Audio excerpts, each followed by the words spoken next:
الحمد لله رب العالمين والعاقبة للمتقين والصلاة والسلام على سيد الأنبياء والمرسلين وعلى آله وأصحابه أجمعين أما بعد أعوذ بالله من الشيطان الرجيم بسم الله الرحمن الرحيم ولا تحسبن الله غافلا عما يعمل الظالمون صدق الله العظيم وصدق رسوله النبي الكريم إن الله وملائكته يصلون على النبي يا أيها الذين آمنوا صلوا عليه وسلموا تسليما اللهم صل على سيدنا ومولانا محمد معدن الجود والكرم وآلہ وصحبہ وبارک وسلم۔ حمد و صلات کے بعد عزیز دوستوں، بزرگوں اور بھائیوں، اللہ تبارک و تعالی نے انسان کو انسان کی ضرورت بنایا ہے، انسان کو انسان سے وابستہ کیا ہے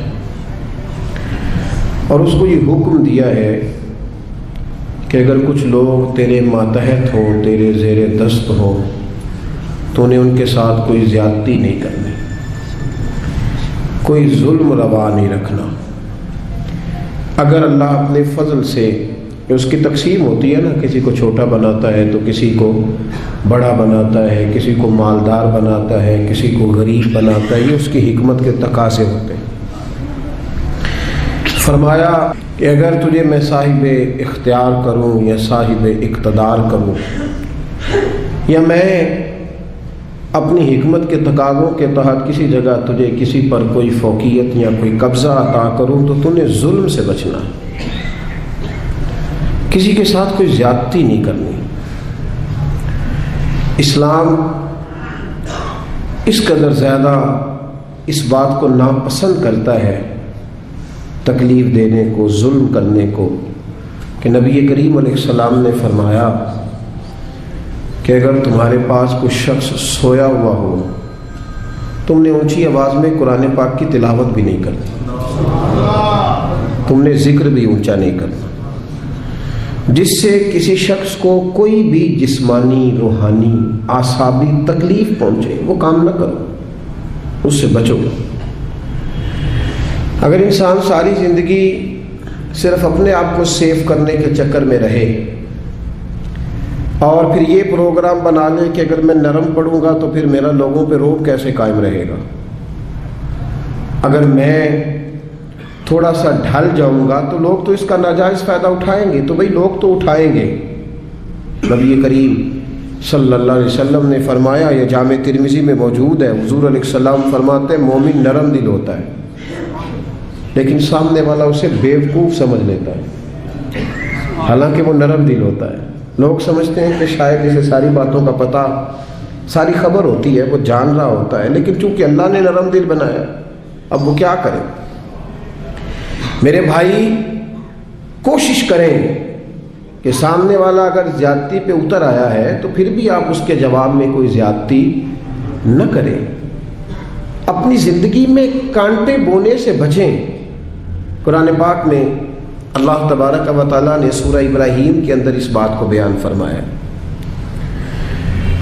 دنیا میں لوگ ظلم ہوتا دیکھتے ہیں تو پھر ساتھ یہ کہتے ہیں کہ جی یہاں کچھ نہیں ہو سکتا، یہاں کیسے انصاف ہوگا، معاذ اللہ تعالیٰ، یہاں تو ہر فائل داخل دفتر ہو جاتی ہے، یہاں تو جس پر زیادتی ہوتی ہے وہ بیچارہ مظلوم رہتا ہے اور ظالم کا دفاع ہو جاتا ہے، ظالم بچ جاتے ہیں۔ تو اللہ تبارک و تعالیٰ نے ہمارے اس سارے سوالوں کا جواب مختصر جملوں میں ارشاد فرما دیا، مختصر جملوں میں فرمایا، وَلَا تَحْسَبَنَّ اللَّهَ غَافِلًا عَمَّا يَعْمَلُ الظَّالِمُونَ۔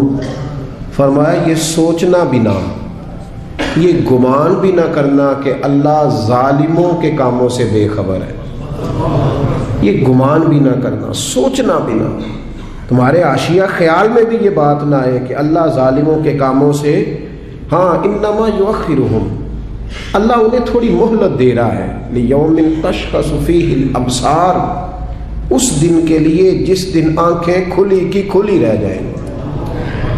اللہ انہیں مہلت دے رہا ہے، ڈھیل دے رہا ہے۔ ڈھیل کو ان کی آزادی نہ سمجھ لینا۔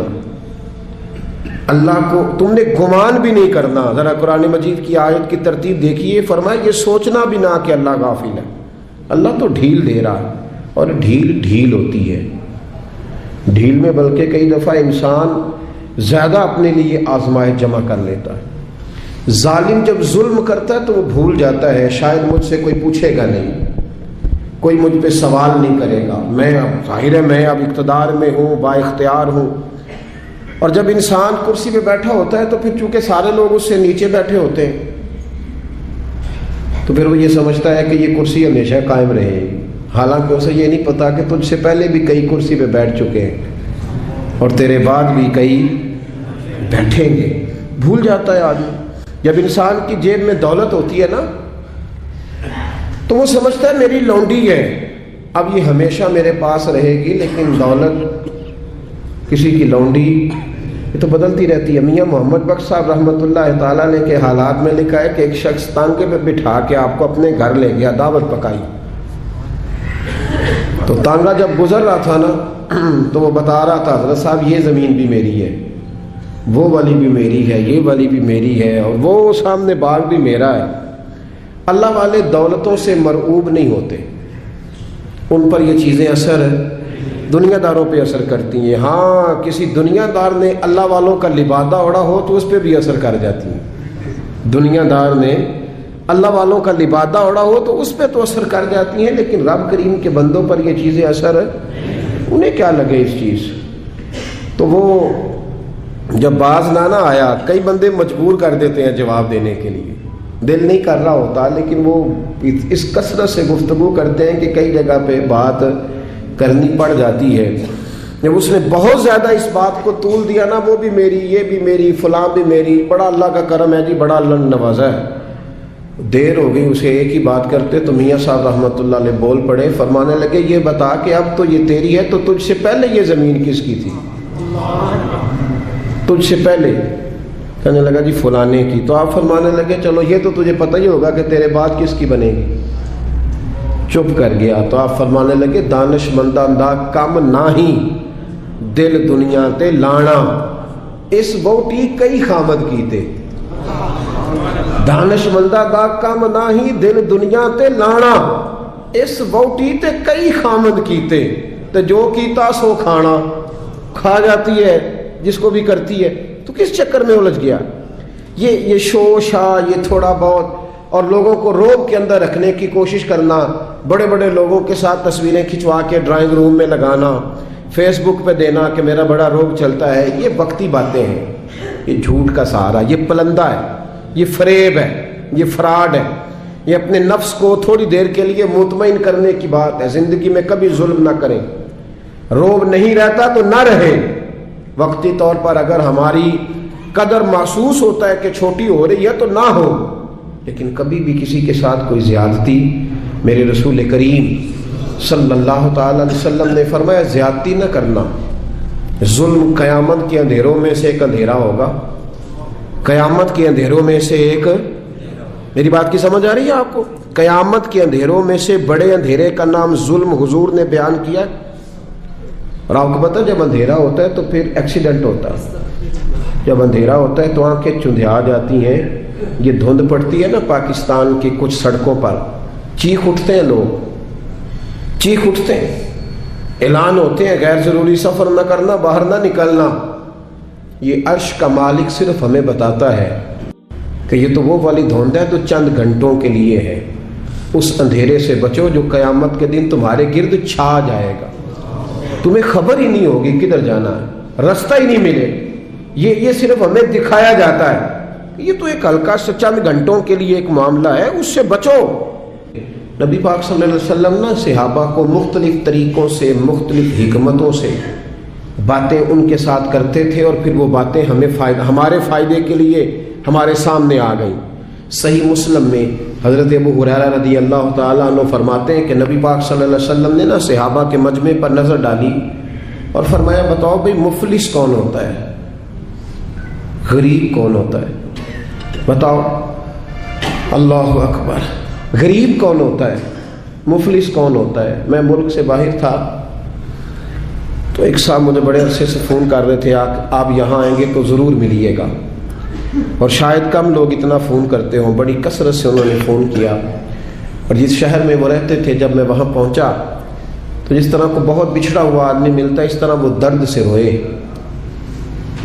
میں نے ان سے کہا کہ ملاقات بھی پہلی ہے پر آپ کا انداز تھوڑا زیادہ انفرادی ہے, لوگ تو بڑے ملتے رہتے ہیں, تو معاملہ کیا ہے؟ کہنے لگے میرے لیے دعا کرو, میں دنیا کا وہ غریب آدمی ہوں جس کے پاس صرف دولت ہے, اس کے علاوہ کوئی شے موجود نہیں. کھو چکا ہوں ان پکی سڑکوں پہ, میں سارا کچھ کھو چکا ہوں, ایک دولت بچی ہے, اس کے علاوہ میرے پاس دوسری کوئی چیز. ایسے بھی غریب ہے دنیا میں جن کے پاس دولت ہے پر اولاد ان کے ہاتھ سے نکل گئی, جن کے پاس دولت جائیدادیں اور زمینیں تو ہیں پر رات کی نیند ان کے پاس موجود نہیں ہے. ان کے پاس سارا کچھ ہے, 6-7 نوکر ہیں پر اپنا پوتا کبھی ملنے نہیں آیا, اپنے نواسے کبھی سلام کلام کرنے. ایسے بھی غریب ہیں دنیا میں. بہرحال نبی رحمت صلی اللہ تعالی علیہ وسلم نے صحابہ سے پوچھا کہ بتاؤ غریب کون ہوتا ہے, مفلس کون ہے؟ تو حضرت ابو ہریرہ رضی اللہ تعالیٰ عنہ فرماتے ہیں وہی جواب جو روٹین میں سب نے دینا تھا, یا رسول اللہ جس کے پاس مال و دولت نہ ہو وہ مفلس ہے, وہ غریب ہے. اب یہ حضور کا سمجھانے کا انداز ہے نا, متوجہ کرنے کا انداز. یا رسول اللہ دولت نہ ہو, غریبی ہو, کرائے کا مکان ہو, قرضہ چڑھا ہوا ہو, غریب آدمی ہے, تو حضور نے فرمایا نہیں. یا رسول اللہ پھر آپ بتا دیں غریب کون ہوتا ہے؟ تو نبی پاک علیہ السلام نے فرمایا میری امت کا غریب وہ ہے جو قیامت کے دن احد پہاڑ کے برابر نیکیاں لے کے آئے گا. کہتے ہمارے کان کھڑے ہو گئے کہ نیکیاں بھی احد پہاڑ کے برابر 6-7 کلومیٹر, اتنا لمبا چوڑا پہاڑ, اور پھر غریب کا غریب.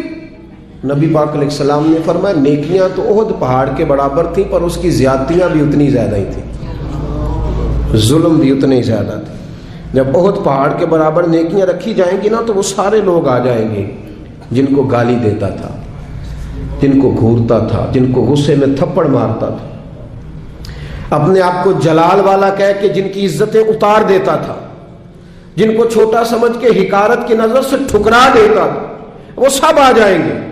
اور رب کریم کی بارگاہ میں عرض کریں گے مالک اس کے حج تو 7 ہیں, عمرے اس کے 20 ہیں, صدقے بھی اس نے بڑے کیے, 450 فٹ کے بور بھی بڑے کرا کے دیے, اور اس کو ذرا پوچھ تو صحیح کہ ہم اس کی فیکٹری میں کام کرتے تھے پر یہ ہمارے ساتھ ظلم کتنا کرتا تھا, اس نے زیادتی کتنی کی, اس نے ہمیں اذیت اور تکلیف کتنی پہنچائی, دل کتنے توڑے.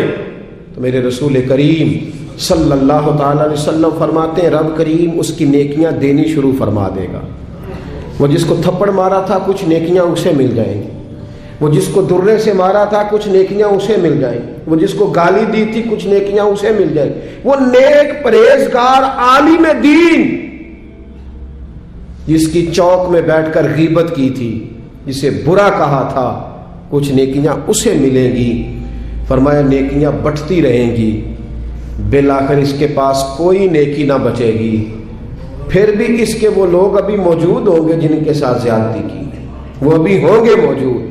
وہ جب رشتہ دیکھنے گیا تھا نا کسی غریب کی بچی کا, تو واپس آ کے کہتا تھا اگر 1.5 انچ قد اونچا ہوتا تو میں نے نکاح کر لینا تھا بیٹے کا. اور ایسے لوگوں کو جانتا ہوں جن کی بیٹیاں نفسیاتی مریض بن گئی ہیں. رشتے دیکھنے والے اتنے آئے اور اس انداز میں تنقید کر کے گئے کہ بچیاں مریض بن گئیں.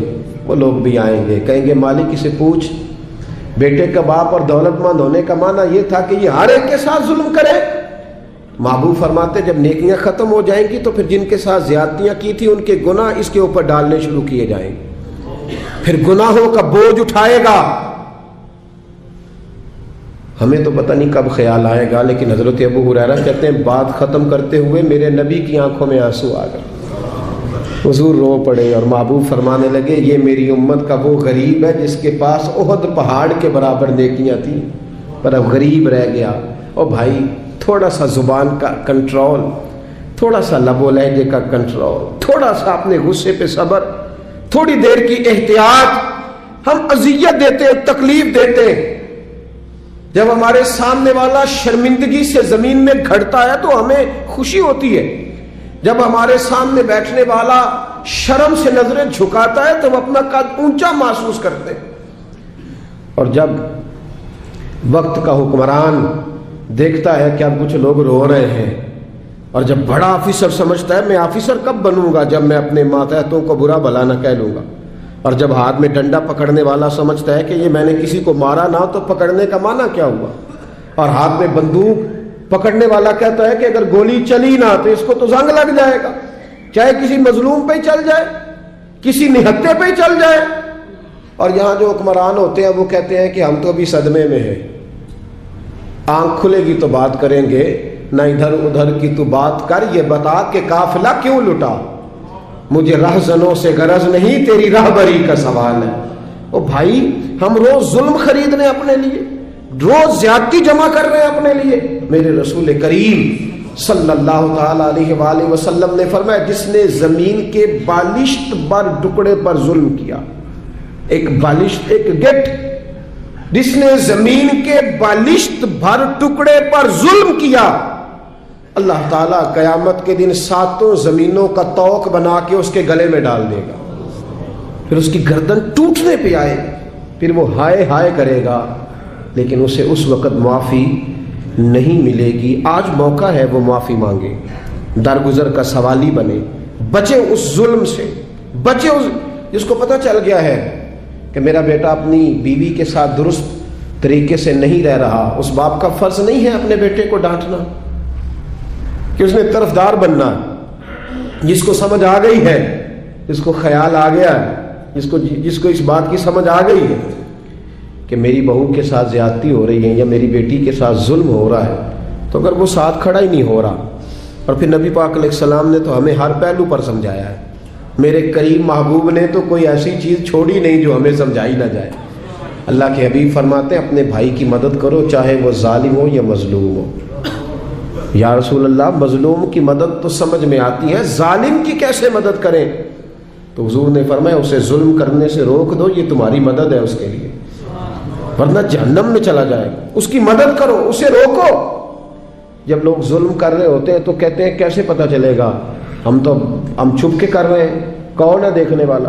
جب ظلم کر رہے ہوتے ہیں تو کہتے ہیں میں نے وہ سارے جن جگہوں سے میں پکڑا جا سکتا تھا وہ سارے دروازے بند کر کے آیا ہوں، میں نے ہر ایک کو خرید لیا ہے۔ زندگی کے 6 مہینے، 6 سال، 10 سال، 15 سال انہیں محسوس ہوتا ہے کہ کسی کو بھی نہیں پتا چلا، کوئی بھی سامنے نہیں آیا، لیکن میرے بھائی خون پھر خون ہے، یہ ٹپکے گا تو جم جائے گا، دست قاتل پہ جمے یا کف صحرا پہ جمے، یہ جم جایا کرتا ہے۔ ظلم جو ہوتا ہے وہ کبھی بھی اس کے زخم صاف نہیں ہوتے، وہ باقی رہتے ہیں، وہ ہمیشہ موجود رہتے ہیں، ان میں کمی نہیں آتی، اور جس پر ظلم ہوتا ہے اسے کبھی ظلم بھولتا، بولیے ظلم بھولتا خوشی۔ شاہ کسریٰ نے اپنے بچے کو، بیٹے کو، جب ایک ہی اس کا بیٹا تھا تو اس کے دل میں یہ خیال آیا کہ میں اسے علوم و فنون سارے سکھانا چاہتا ہوں۔ اس نے اپنے بیٹے کو گھوڑ سواری بھی سکھائی، تیر اندازی بھی سکھائی، سیاست بھی سکھائی، فن حرب و ضرب بھی سکھایا۔ پھر خیال آیا کہ میرا بیٹا کچھ اخلاق بھی سیکھے، دینداری بھی سیکھے۔ ایک درویش تھے شیخ حسن، ان سے کہا کہ حضرت میں چاہتا ہوں کہ میرے بیٹے کو گھر آ کے پڑھا دیا کریں۔ توجہ ہے میری بات پر؟ میرے بیٹے کو تو حضرت فرمانے لگے کہ اگر تیرے بیٹے نے پڑھنا ہے تو میں نہیں گھر آؤں گا، وہ میرے گھر آئے گا۔ تو وہ کہنے لگا حضور میں بھی دیکھ ہی رہا تھا، مجھے بھی ایسا خوددار عالم ہی چاہیے تھا، خوددار عالم چاہیے تھا۔ بہرحال حضرت کے گھر وہ پڑھنے جانے لگا تو مسلسل 6 سال وہ طالب علم پڑھنے گیا، اور عام طالب علموں کے ساتھ اس شہزادے نے بیٹھ کر تعلیم حاصل کی۔ جب تعلیم اس کی مکمل ہو گئی، وہ مکمل طور پر فارغ ہو گیا، فنون اس نے پڑھ لیے، علم و ادب اس نے سیکھا، اخلاقی باتیں اس نے سیکھی، دین کے حوالے سے ضروریات سے حضرت نے اس کو آگاہ کیا۔ جب کافی حد تک وہ ان چیزوں کو سمجھنے لگا تو ایک دن نا بلایا اس کے والد کو کہ اب تیرے بیٹے کی تعلیم مکمل ہوگی. اور محدث اعظم پاکستان رحمۃ اللہ تعالیٰ علیہ فرمایا کرتے تھے کہ مجھے میرے استادوں نے جب دستار فضیلت کی تھی تو میں نے وہ پگڑی کا کپڑا سنبھال کے رکھا ہے, اور جب میں مروں گا تو میں نے اپنے بچوں کو وصیت کی ہے کہ مجھے کفن بھی اسی میں دینا, اس لیے کہ میرے اساتذہ نے یہ گواہی دی ہے کہ اب یہ دین کا چھوٹا سا طالب علم بن گیا. ایک دن نا جب فارغ ہو گیا تو استاد نے اسپیشل بلایا, کہا شہزادے کوئی کام ہے گھر آؤ. تو وہ بھی طالب علم تھا, وہ گھر آیا. جب حضرت کے کمرے میں داخل ہوا تو اندر سے نا انہوں نے کنڈی لگا لی دروازے کی, ہاتھ میں درہ لے لیا, اتنی زور زور سے درے برسائے کہ اس کے وجود پر نشان پڑ گئے, مارتے گئے. میری غلطی استاد جی. اس نے کہا چپ کر, غلطی پوچھتا ہے نالائق. پھر مارا, بہت مارا, اور جب بہت زیادہ مار لیا تو خود بھی پسینے سے شراب, دروازہ کھولا, چل دوڑ جا. شہزادہ تھا نا, باہر کھڑے ہو کے کہنے لگا حضور آپ ظلم کر رہے ہیں, مجھے بتائیں تو صحیح میری غلطی کیا ہے. غلطی بتا کے مارے تو ٹھیک ہوا, فرمایا میں تجھے غلطی بتاؤں گا, چل نکل جا. اس نے گھر جا کے اپنے ابا سے کہا بادشاہ سلامت سے کہ استاد جی نے ناجائز مارا ہے. بادشاہ سمجھدار تھا, کہنے لگا بیٹا جو قومیں اساتذہ کو کٹہروں میں کھڑا کرتی ہیں وہ کبھی کامیاب نہیں ہوتی. استاد کبھی ناجائز نہیں مارا. اگر فزکس کیمسٹری کا ہو تو وہ ناجائز نہیں مارتا, لیکن اگر 8000 کا مولوی ہو تو پھر وہ ناجائز ہی مارتا ہے. پھر سویرے اماں آئی جاتی ہے, کہتی تم مسیتے رہنا ہے کہ جا جانا ہے, 8000 تنخواہ ہے تو میرا 60 کروڑ کا منڈا ہے. میں غلط نہیں کہہ رہا, میں صحیح کہہ رہا ہوں. وہ اگر فزکس کا استاد ہو نا جو 10,000 روپیہ لیتا ہے تو پھر تو ٹھیک ہے, لیکن اگر بیچارہ غریب امام مسجد ہو تو پھر تو وہ شہزادے کو آگ نہیں لگا سکتا. یہ تقسیم ہے ہماری, یہ ظلم ہے. تو بادشاہ نے کہا کہ بیٹا اساتذہ ناجائز نہیں مارتے, تیری کوئی غلطی ہوگی جس کی تجھے نہیں خبر, استاد جانتے. اس نے کہا نہیں ابا میں وہاں رہا ہوں, کوئی بات ہوتی تو مجھے بھی پتا ہوتی, اور پھر اگر اتنی سخت بات تھی جس پہ اتنا مارا کہ میرے وجود پہ نشان پڑ گئے, مجھے بتایا جاتا. اس نے کہا بہرحال میں تیرے استاد کو کٹہرے میں کھڑا نہیں کر سکتا, وہ تیرا استاد ہے. بڑے لوگ ایسی باتیں کرتے تھے. اب اس نے اپنی اماں سے کہا کہ اماں میرے دل سے بات نہیں جاتی, میرے ساتھ ظلم ہوا ہے. استاد نے قصدن مارا ہے, بلا وجہ مارا ہے, تعلیم سے فارغ ہونے کے بعد مارا ہے, سمجھ نہیں آتی. تو اماں کہنے لگی بیٹا تیرے ابا نے نہ کر دیا تو اب ہاں کون کرائے گا. اور بادشاہ سلامت ہے, سخت مزاج آدمی ہے, میرا بیٹا تو صبر ہی کر. بچے نے صبر تو کر لیا پر اندر سے بات گئی نہیں. ظلم ہوا تھا نا, 30-35 سال بیت گئے. اس کے باپ کا انتقال ہوا تو وہ بادشاہ بن گیا. شیخ حسن بوڑھے ہو گئے تھے, یہ بھویں سفید ہو کے جھک گئی تھی, دونوں ہاتھوں سے لاٹھی پکڑتے تھے پھر بھی مشکل سے چلتے تھے. پہلے دن تخت نشین ہو کے شہزادے نے پہلا حکم یہ جاری کیا کہ میرے استاد کو حاضر کرو. 3-4 سپاہی بھیجے کو بابے کو پکڑ کے لاؤ جیسے بھی آ سکتا ہے.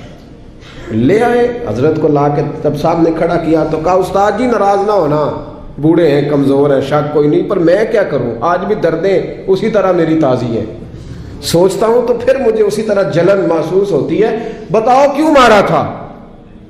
تو شیخ حسن رو پڑے, کہنے لگے بیٹے بس اللہ سے میں نے دعا کی تھی کہ اس دن کے لیے مجھے زندہ رکھے, وہ دن آ گیا, میں نے آج کے دن کے لیے تجھے مارا تھا, بس آج جو دن آیا اسی لیے مارا.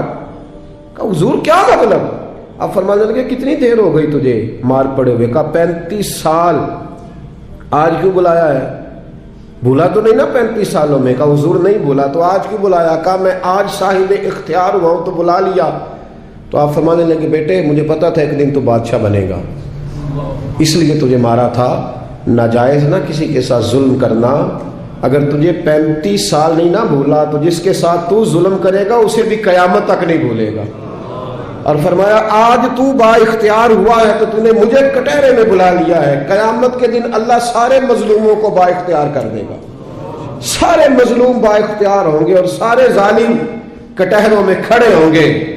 پھر تجھ سے ایک ایک بات کا حساب پوچھیں گے. شہزادہ کھل کے رویا, استادوں کی دست بوسی کی, تحائف دیے, کہنے لگا رب آپ کا بھلا کرے, آپ نے مجھے صرف علم نہیں سکھایا, تجربہ کر کے مجھے آپ نے علم محسوس کرنا بھی بتا دیا.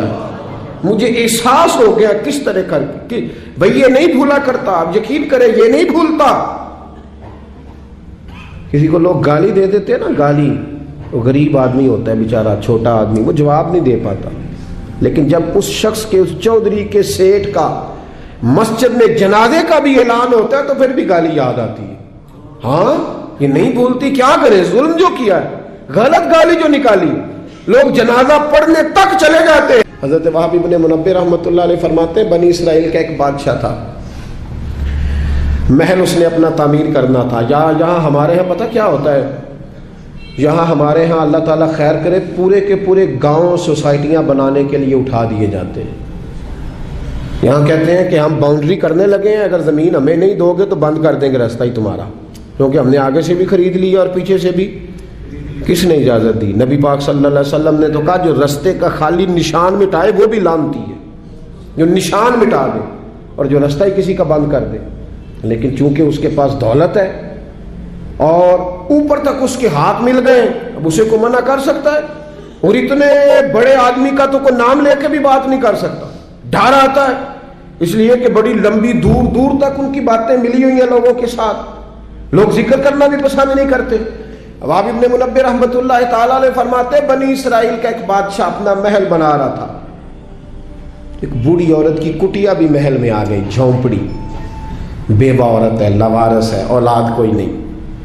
بادشاہ نے اس کو کہا کہ اماں جتنے پیسے تو کہے گی نا میں دے دوں گا، میرے ہاتھ بیچ ڈال. تو کہنے لگی میں دیہاتی عورت ہوں، پتہ ہے نا بچے ٹاؤن میں چلے جاتے ہیں پر ابا کہتا ہے مجھے گاؤں میں رہنے دو، اماں کہتی ہے کہ میرا یہیں دل لگتا ہے، میں یہیں ٹھیک ہوں.